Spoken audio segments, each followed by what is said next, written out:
Hello, good morning. You're watching Market Cafe on ET now with me, Vinny Motiwala, along with me, Ankita Saxena as well. Ankita, very good morning to you and a happy Friday to you as well. Exciting day coming in on the D Street because we do have Reliance, which will be reporting its numbers. Absolutely. But how is the handover coming in from the US markets? Well, good morning to you, Vinny, and good morning to everyone, and a happy Friday to you. And yes, the big boy Reliance results are coming out today, but the US markets were closed down in the red because of two things. One was the Tesla shares that really dropped in trade, and of course, the economic data that came out from the US markets also showed that the US economy is cooling off now. First up, stocks dropped at Wall Street, reacting to the mixed bag of corporate earnings that's coming in. Disappointing numbers from Tesla. The company posted more than 20% decline in the net income from a year ago, and shares of Tesla dropped nearly 10% in trade. Also, US March existing home sales fell 2.4% to 4.44 million rate.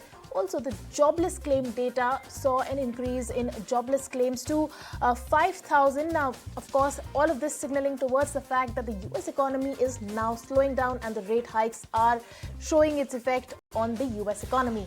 Now, the Dow Jones Industrial Average lost 110 points in trade, S&P 500 lost more than 0.5%, and NASDAQ Composite lost 0.8% in trade.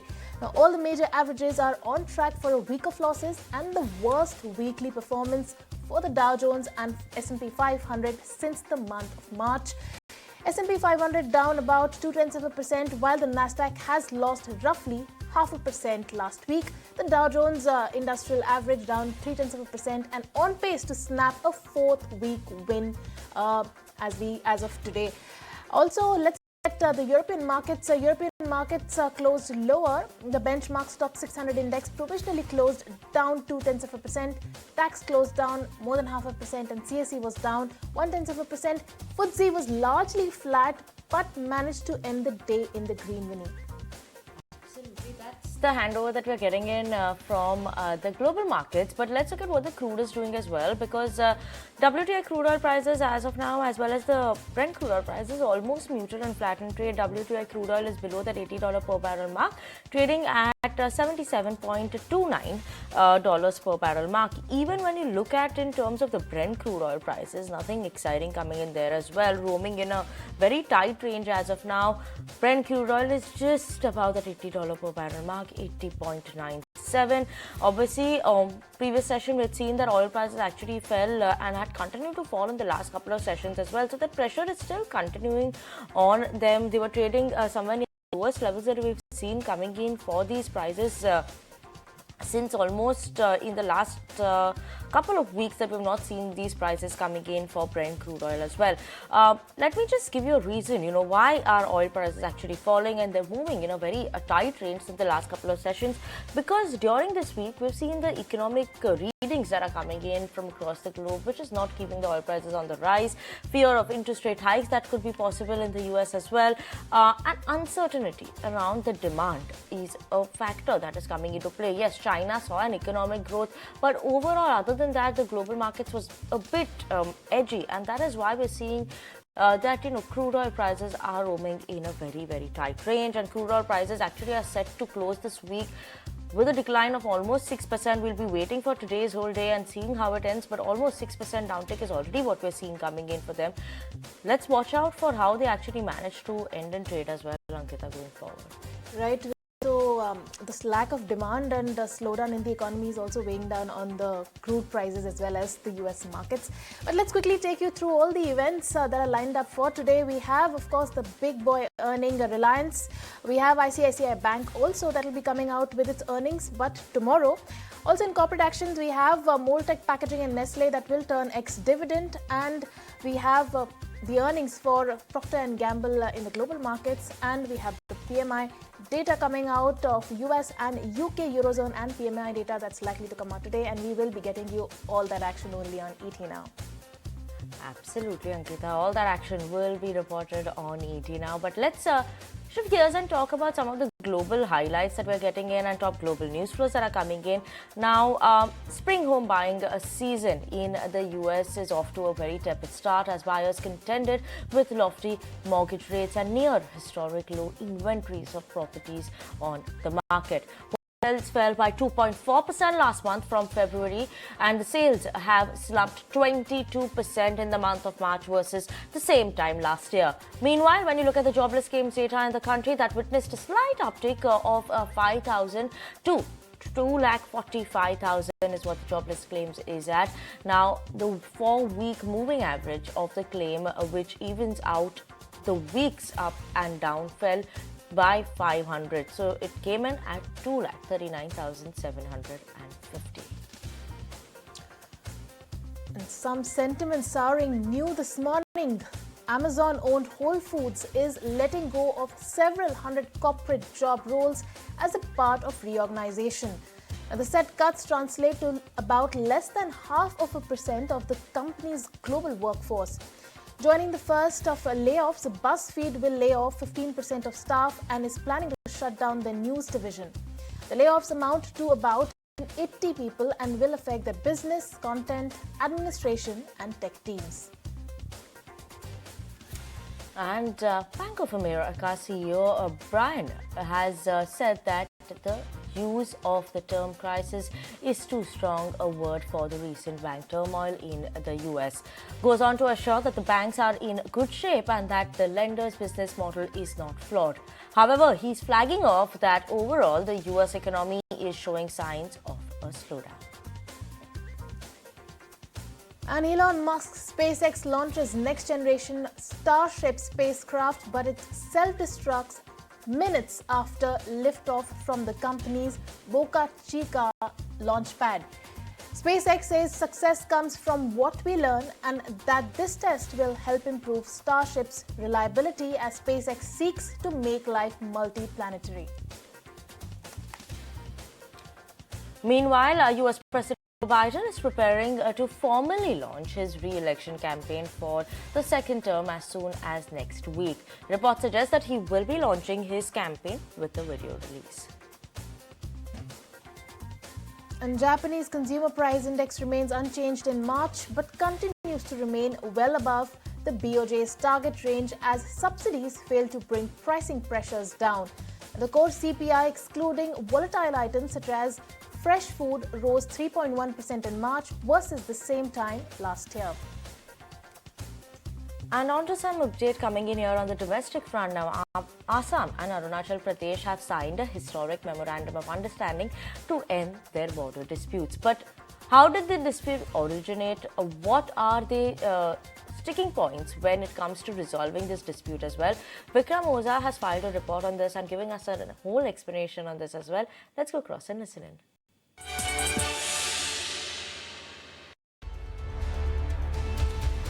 Assam and Arunachal Pradesh. Today, they've signed a historic memorandum of understanding to end their border disputes. These disputes are over 150 years old, and they've led to constant flare-ups along the border between the two northeastern states. Arunachal Pradesh was carved out of the state of Assam, and it shares an almost 800-kilometer-long boundary with Assam. Now, this dispute, which goes back to colonial times, in 1873, in fact, the British had announced the Inner Line Regulation. This basically demarcated an imaginary boundary between the plains and the frontier hills in what is present-day Arunachal Pradesh. In 1915, this region was designated as the Northeast Frontier Tracts. After independence, this was renamed as the Northeast Frontier Agency, or NEFA. This was in 1954. This turned into the Union Territory of Arunachal Pradesh in 1972, and finally, a state of Arunachal Pradesh was created in 1987. But before it was carved out of Assam, a subcommittee headed by the then Assam Chief Minister submitted a report in 1951. And based on the recommendations of this report, around 3,648 square kilometers of the plain area was transferred to Assam. But Arunachal Pradesh refused to accept this, and to this day it has remained a bone of contention between the two sides. Arunachal Pradesh has long held that its people, particularly the tribals there, were not consulted, and the decision to transfer lands to Assam was arbitrary and defective. Assam, on the other hand, has maintained that the land transfer was constitutional and it was legal. So over the years, multiple efforts have been made to resolve this dispute, but all of them have ended in vain. In 1979, a high-powered committee was formed to settle the boundary on the basis of the Survey of India maps. And by 1984, 489 kilometers out of the 800-kilometer-long boundary was settled. But further talks failed after Arunachal Pradesh refused to accept the recommendations.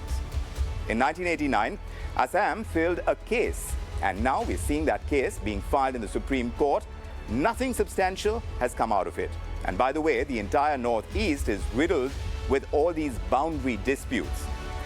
Besides Arunachal Pradesh, Assam has border issues also with other states like Meghalaya and Nagaland, as well as Mizoram.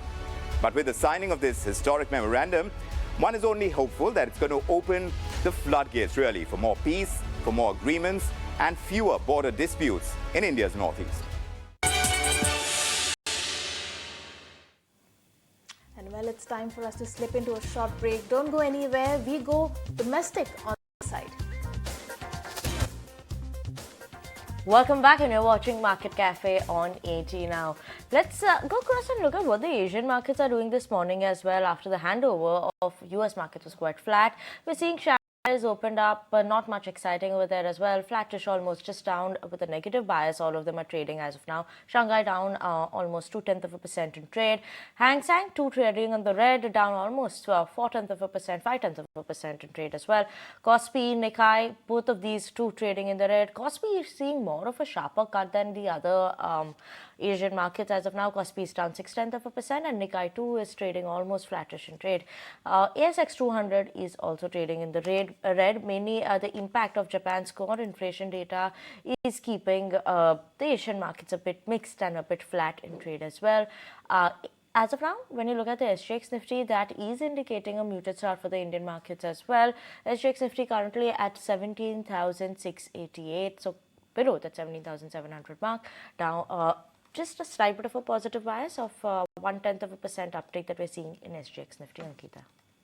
Right, Winnie, and welcome back here watching Market Cafe. Now, Atul Auto is in focus. Its share has zoomed this year. In fact, one of its major investors, Vijay Kedia, says that the company will be India's Tesla. Now, what does investor interest in Atul Auto tell about the EV industry? On the other hand, JLR, the epitome of luxury and performance, has announced plans to invest £15 billion in EVs and other automation technologies. Audi, BMW and other top brands are also investing billions. It's estimated that by 2030, more than $1 trillion would be pumped into the EV industry. So we ask, is the future of EV already here? Listen in to the top experts. They are, I would say, not completely overpriced, and the fact that they come with very low running costs and the ease and convenience with which you can operate them is fantastic. I would say they're fundamentally still a city phenomenon. They're not really absolutely convenient for highways. It's possible to use them on highways, but not super convenient, as the infrastructure there is still needs to come up to speed.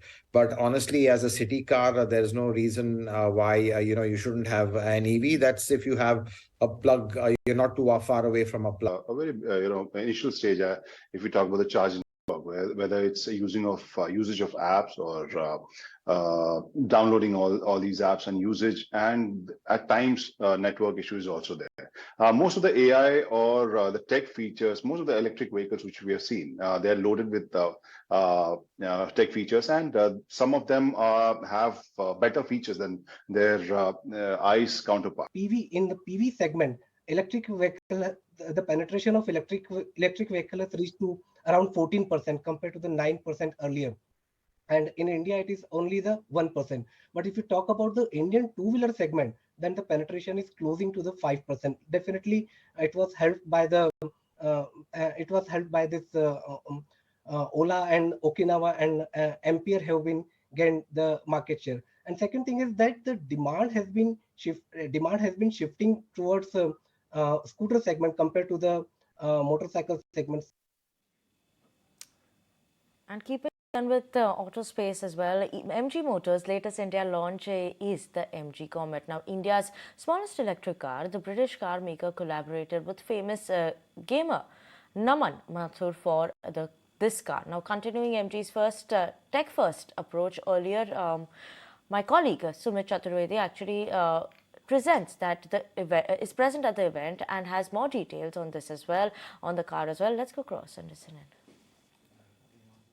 Electrical vehicle revolution is currently underway in India, and keeping that in mind, many companies are launching more and more electric cars. MG is prepared to launch its new electric car called Comet EV. It already has MG ES EV, and more vehicles will come from other car makers. Tata has its Nexon, Hyundai has its Kona. Maruti Suzuki, car market leader, is also preparing to launch a number of electric cars. So this market is currently very much in demand. It's seeing very good growth as well. Mahindra & Mahindra is also in a big way already looking at it. It has got its XUV 400, which is electric car. Many startups are working in that area, also providing charging solutions to these electric vehicle makers, also other solutions. So it's an ecosystem that has been created in the automobile world of India and across the world in the last few years, and companies are clearly taking advantage of it. Comet is an electric small car. It's primarily an urban small car, we can say that, and it's going to be launched very soon in the Indian market. And well, moving on then, inflation will soften, but the process could be slow and protracted. Now, and that's where deciding any further rate hikes becomes tricky for the RBI. My colleague Ankur Mishra brings the thought process of all-powerful Monetary Policy Committee that decides the interest rates. Listen in.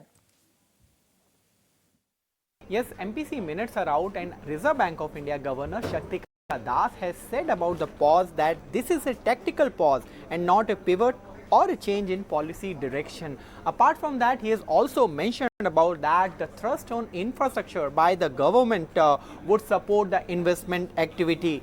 As far as Jayantar Verma is concerned, who has been critical about the actions which has been taken by Monetary Policy Committee members, he has mentioned that policymakers must be vigilant against the overshooting of the terminal rate. Remember, there is no clear definition which has been given by Reserve Bank of India on the terminal rates, but many of the economists have felt that we are near the terminal rate, which is currently 6.5%. He also says that it may well be that I am the only person who is not able to understand the stance of Reserve Bank of India, which remains on withdrawal of accommodation. Remember, he has been critical about the definition which has been given by Monetary Policy Committee. Apart from that, Shashikant Bhide has expressed that it is important to assess the extent of impact of monetary policy actions which are there on inflation rate. Apart from that, Ashima Goel has also said that real rise in interest rate is best avoided at this juncture, and there is no reason for overshooting of policy rates. As far as RBI Deputy Governor Michael Patra is concerned, he has said that the process of getting inflation back to target would turn to be gradual and uneven. The sixth policy member of Monetary Policy Committee, Rajiv Ranjan, has said that there are some clear positive signals visible on the domestic front and which could help the economy.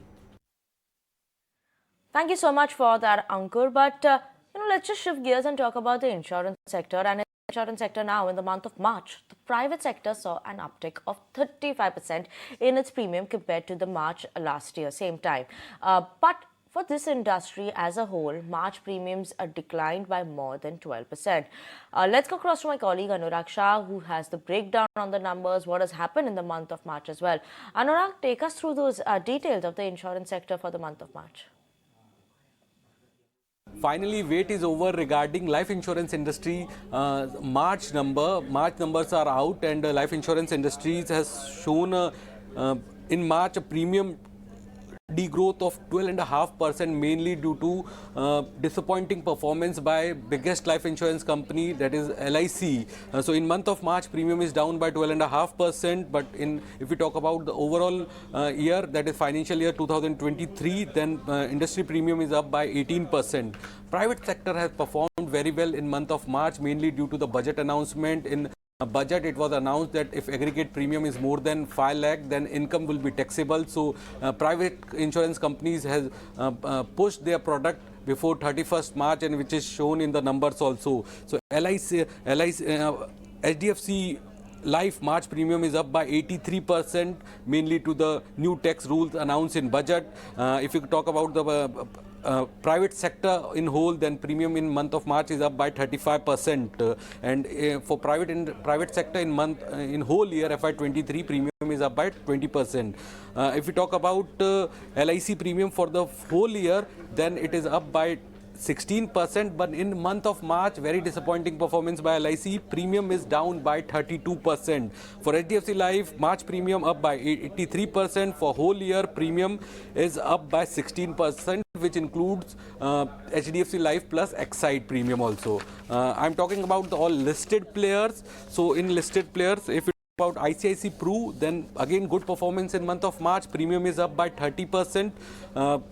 It rose from 2,190 crore to 2,864 crore. For whole year, ICICI Prudential Life premium is up by 12.5%. SBI Life, another listed player, in month of March, premium is up by 23%. And if we talk about whole year FY23, then premium is up by 16%.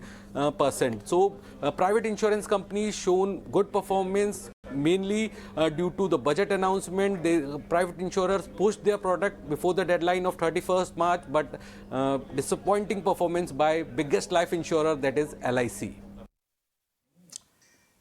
And while RBI has said that it is not necessary to activate a cyclical capital buffer at this time, in point based on the review and the empirical analysis. Ankur is back with us to give us more details on this. Over to you, Ankur.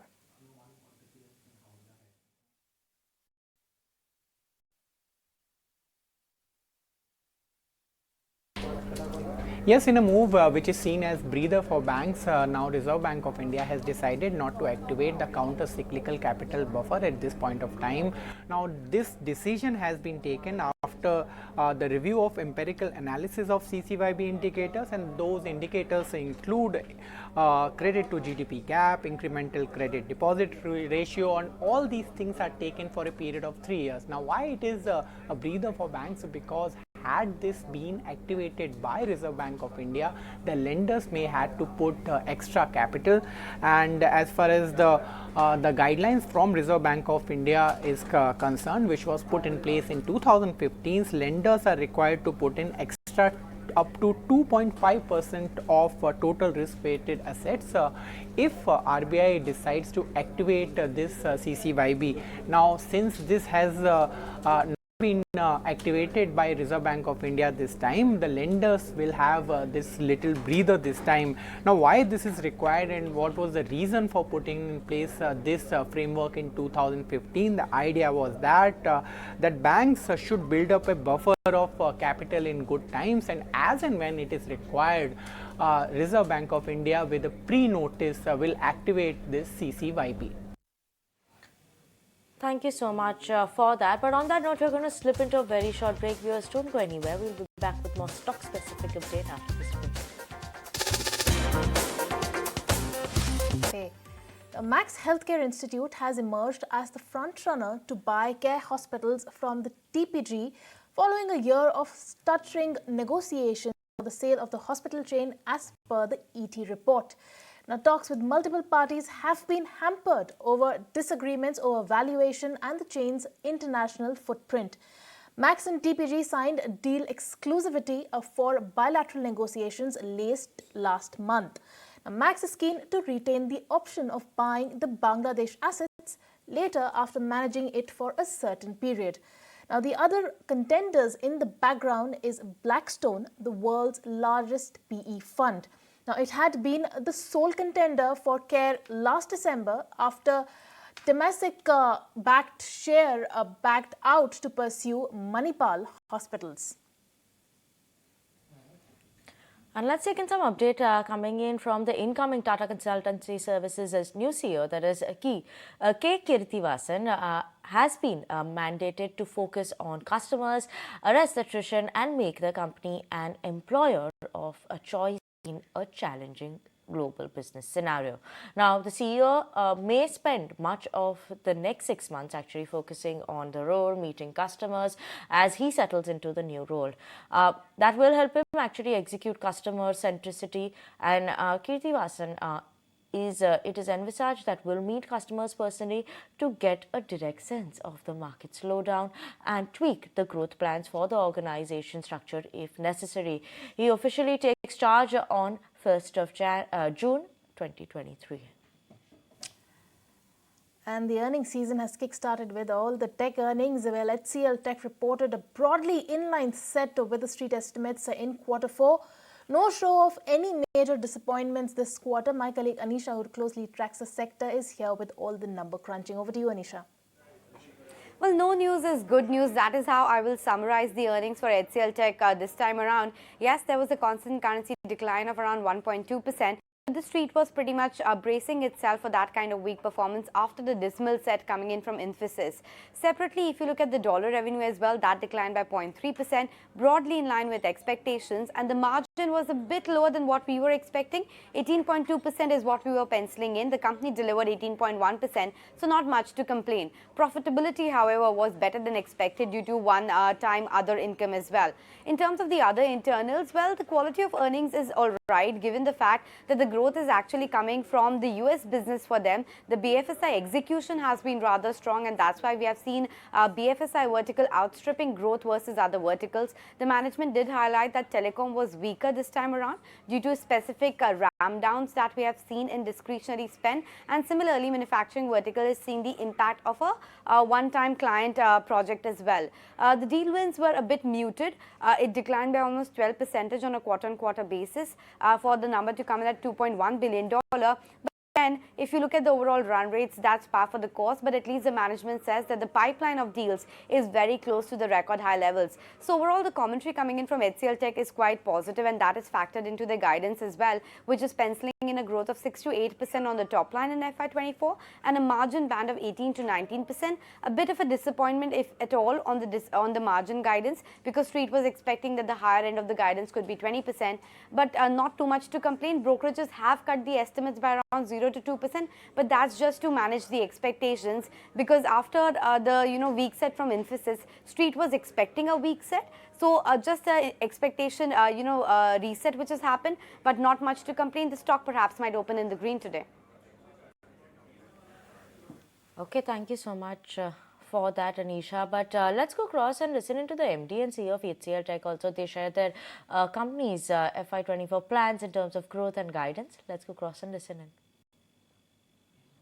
I believe FY24 will be a year of consolidation, both on the demand side and the supply side, because you've seen a lot of fluctuations in the demand over the last 18 months. Similarly, there has been a lot of fluctuations in the supply side, whether it is hiring, wages, all of that. I think FY24 will be a year of consolidation, and clients have accelerated their technology spend over the last many quarters.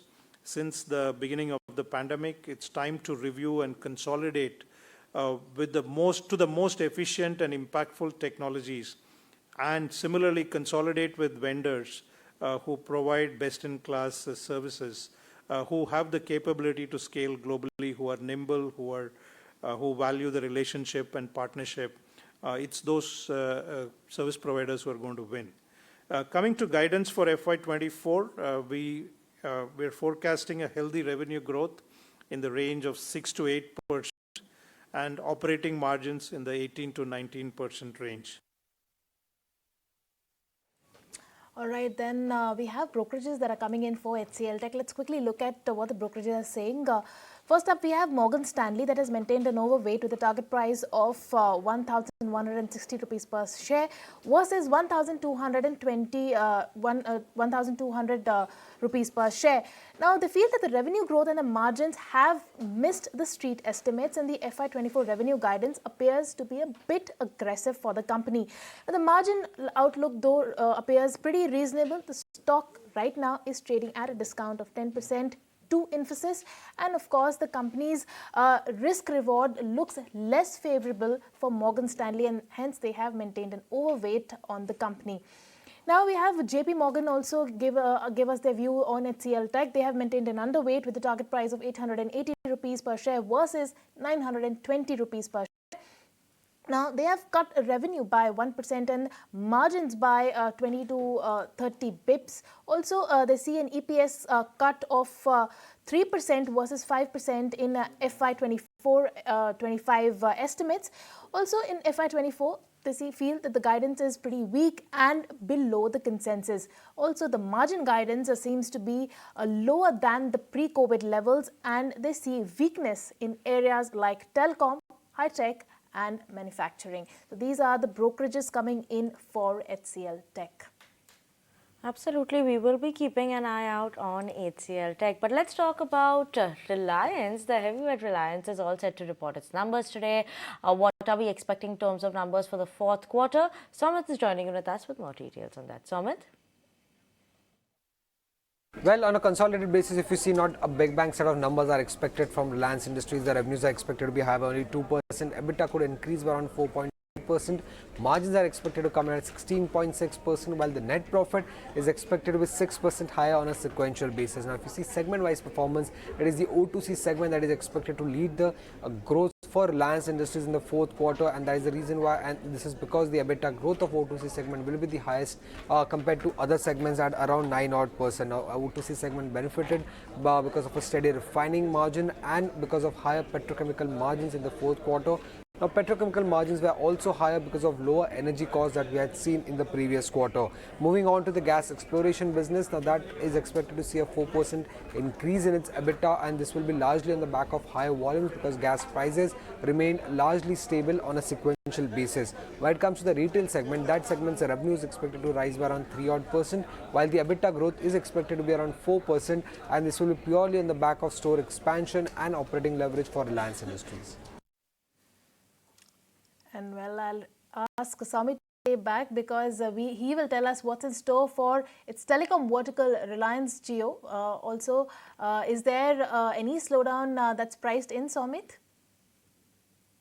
Well, from Reliance Jio, which is the telecom arm of Reliance Industries, yes, not much growth expected on that front. Also, even in fact, if you see the EBITDA and the net profit growth for Reliance Jio is expected to be around 2% and 0.6%, and this will be the slowest ever growth reported by Reliance Jio in the fourth quarter of FY23. ARPU, which is the key number for the telecom company, is expected to come in pretty much flat at close to 179 rupees per user per month, while the subscriber base is expected to be slightly higher at close to 43.9 crore user base. Now, whatever growth we are seeing in the Reliance Jio number is purely in the back of subscriber addition, as there was no tariff hike and cost was also higher on a sequential basis because of 5G launch. We are seeing such a slower growth on the EBITDA and on the net profit front. Now, apart from the results, what are the key things to watch out for from Reliance Industries earning? Firstly, is the net number. Earlier, the company Reliance Industries was a net debt-free company, but now its net debt has increased to around 1 lakh crore. So, where this number is going to be at the end of financial year 23 would be important to watch out for.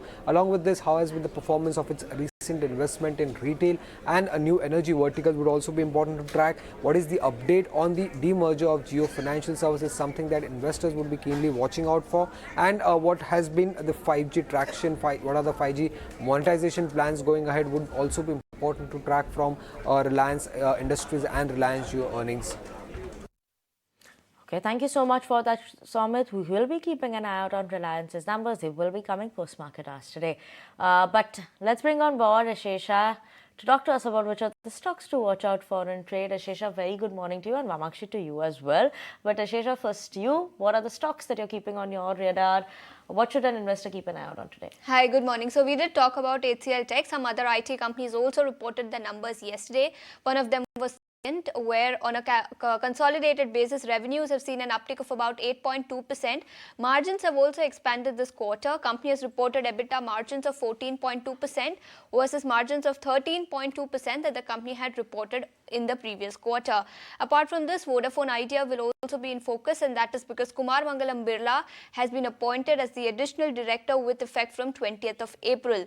Sterling and Wilson will also be in focus yet again on the back of its numbers, where the company has reported disappointing set of numbers. In fact, revenues for the quarter gone by have declined by a whopping 92% on a year-on-year basis, and on the bottom line also, company has reported a net loss of 421 crores versus a loss of 127 crores that the company reported same time last year. Weak set of numbers coming in, and on the back of that, Sterling and Wilson will be in focus today. Moving on to Oberoi Realty then, some operational updates have come in, where booking value for the quarter gone by stood at a little above 6,000 crores versus 925 crores that the company had reported same time last year. Important to note that the 6,000 crore figure includes sale of OSS Realty for about 3,000 crores, and hence when we compare the figure on a year-on-year basis, the number looks exaggerated.